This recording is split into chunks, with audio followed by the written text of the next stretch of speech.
liebe Ameisenfreunde, ihr seht schon am Setup, ich befinde mich im Proberaum. Heute gibt es ein ganz anderes Video, heute auch auf Englisch.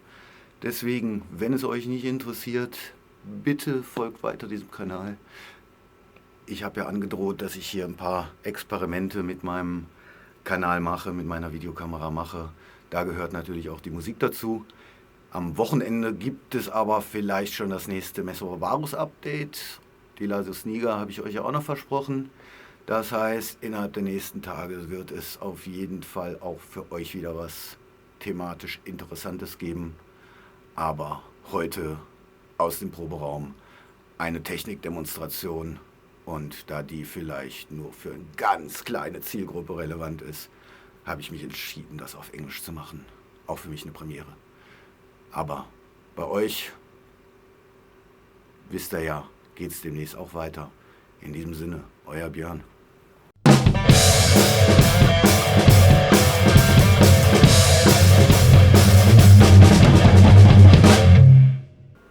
Hello, my dear friends. Now switching to English, as previously announced, I wanted to show a little bit my setup, guitar setup, but that is not too unusual. We're using standard devices that a lot of people might have at home, but the specialty today is that we are simulating a bass while playing guitar.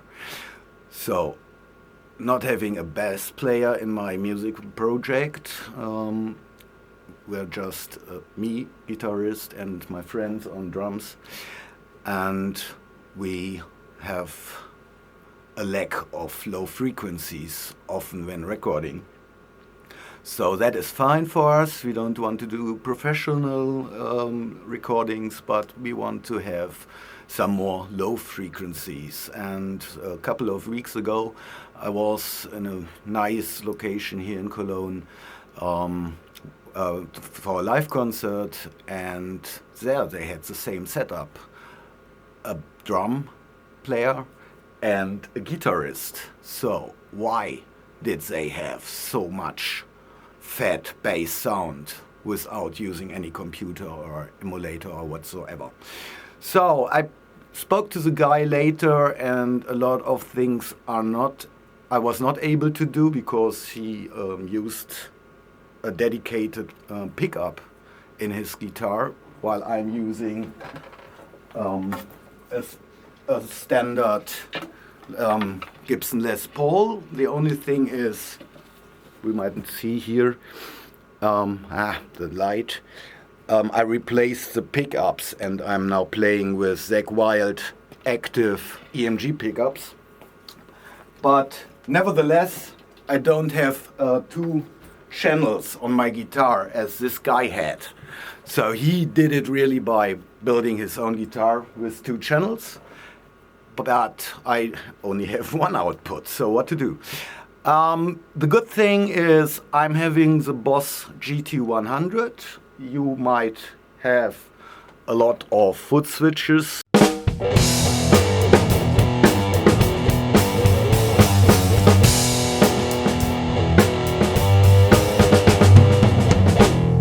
So you might have a bunch of foot switches, but I'm using, as I said, the Boss GT-100, and this has a lot of digital effects on board. So whatever you need, you might find it on the GT-100. And in this position I can also show you, oh, I'm missing one output here. Yeah, the right output is missing. I will add it right now. So that was easy, and what you're seeing now is that I'm using both channels. This is the input, this is the right output in red, and no, left of course in red, and right in black. So the black output that I just plugged in goes to my bass amp. This is actually not my bass amp, but we are sharing our rehearsal room here with several other bands, so a lot of equipment is already available. And I deactivated the equalizer, but yeah, that's more or less the hardware setting of the bass, and not the top, but the lower is my Marshall. And so you see the red, our left channel is the red cable, and that goes into the Marshall. Sorry. So, as you can also see, we have microphones for recording and a PA and all the other stuff, but that is mostly, here is my control device. You can use a very old laptop for that. This is a dedicated one, and we will look into the details in a different position with the tripod again.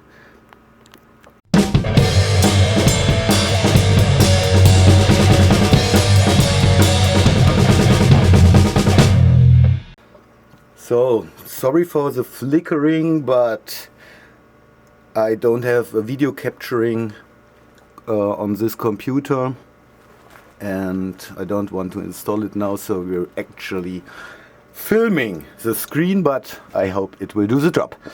So the most important thing to recognize here,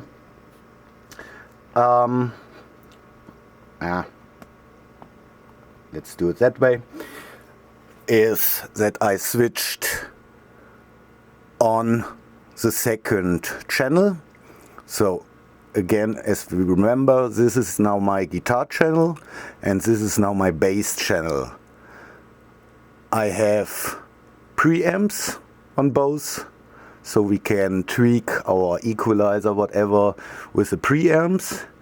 And the most important part here is that we use an octaver on FX2. I had a little bit of struggle to find it.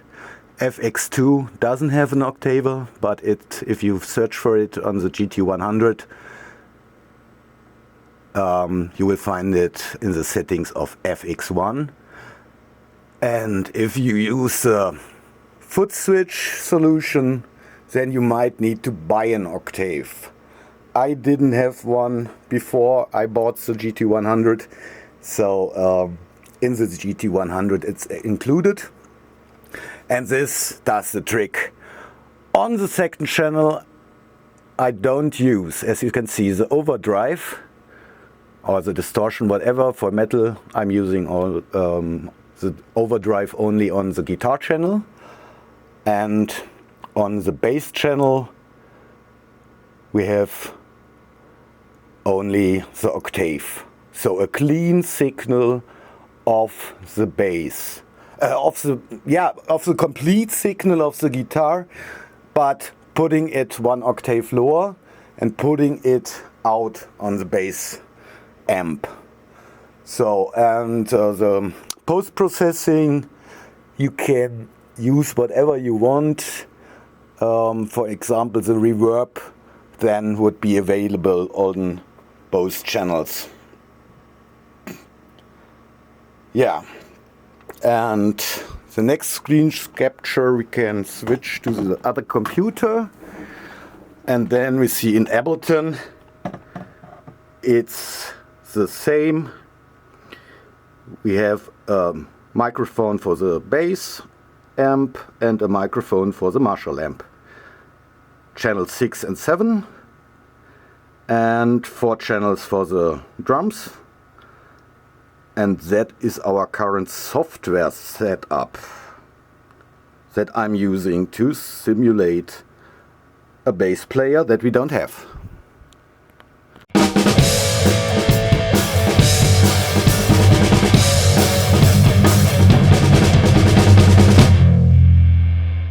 Okay, let's try the sound of the yams. This is the Marshall alone. not actually a low bass.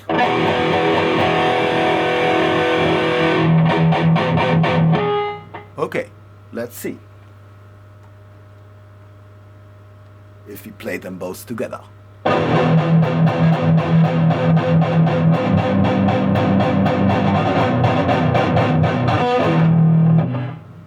I think it does the job.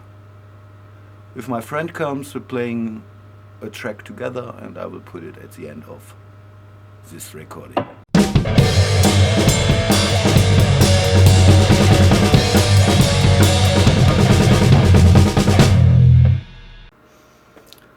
So I hope you like this video and might be inspired to experiment around a little bit with your own devices and foot switches or whatever equipment you might have.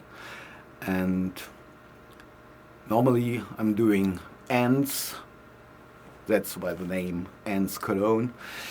But yeah, sometimes I'm doing also other stuff around videography, music, so on. So stay tuned, like this video, come back, and hopefully see you next time. Björn.